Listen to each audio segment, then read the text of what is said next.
பொம்பளைக்கு தான் கழுவணும். அதனால பொம்பளைக்கு தான் கழுவணும்.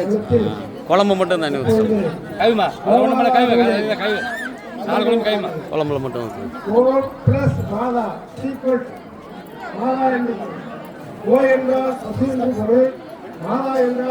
அப்படியே சுற்றி வாங்க.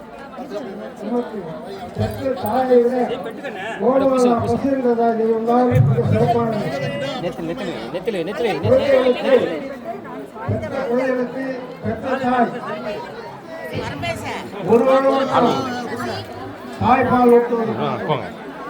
ஆனால் நமக்கு சாகுவரை பால் கொடுப்பது பசுதான். ஆகையினாலே அப்படி சிறப்பு வாய்ந்த பசுவுக்கு நாம் கோபுரம் செய்து கொண்டிருக்கிறோம்.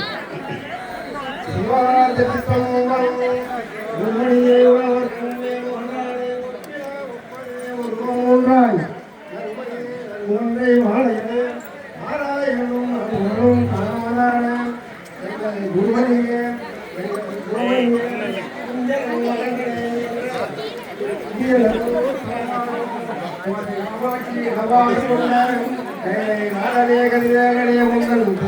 போற்றி போற்றுவோம்.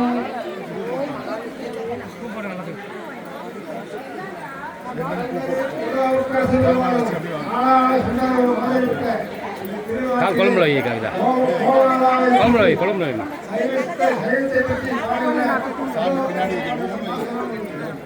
பின்னாடி வைங்க.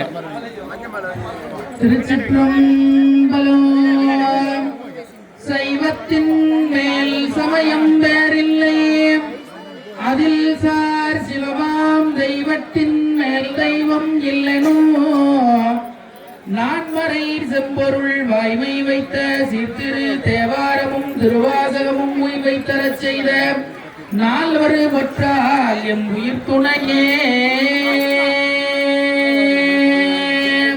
திருச்சிற்றம்பலம். சைவ சமயத்தில் பசுவிற்கு தனித்ததொரு இடம் உண்டு. விலங்குகளில் பசுவினை புனிதமுள்ளதாக கருதி வழிபடுவர். இப்பூ உலகத்திலும் கைலாயத்திலும் பசு சிறந்த முறையில் போற்றப்படுகிறது.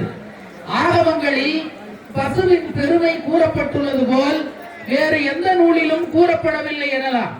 சைவ சித்தாந்தம் உயிரினை பசு என்ற கலை சொல்லால் குறிப்பிடுகிறது. கைலையில் சிவபெருமான் திருமுன்னர் உள்ள நந்தியை சார்ந்துள்ள பசுக்கள் 5 கபில வண்ணமுடைய நந்தை, வெள்ளை நிறமுடைய சுரபி, கருமை வண்ணமுடைய சுமத்திரை, செவ்வண்ணமுடையுடைய சுமனை, விசித்திர வண்ணங்களுடைய சுசீலை என்ற 5 பசுக்களில் இருந்தே முறையே விபூதி, பசிதம், பஷ்பம், சாரம், ராசி என்னும் 5 வகைப்பட்ட திருநீர் உண்டாயிற்று என பிருக்கச்சாபாலம் என்ற உபநிடதம் கூறுகின்றது. பசுக்களில் அங்கங்களில் தேவர்களும் தெய்வங்களும் இருப்பதாக ஆகமங்கள் தெளிவாக எடுத்துரைக்கின்றன. ஆன்மாக்களின் பொருட்டே சிவபெருமான் பசுக்களை பூமியில் பிறக்க செய்துள்ளார் என்றும் சாத்திரங்களில் கூறப்பட்டிருப்பதால் மனிதர்கள் நாள்தோறும் தாம் செய்யும் சிவ வழிபாட்டின் நிறைவில்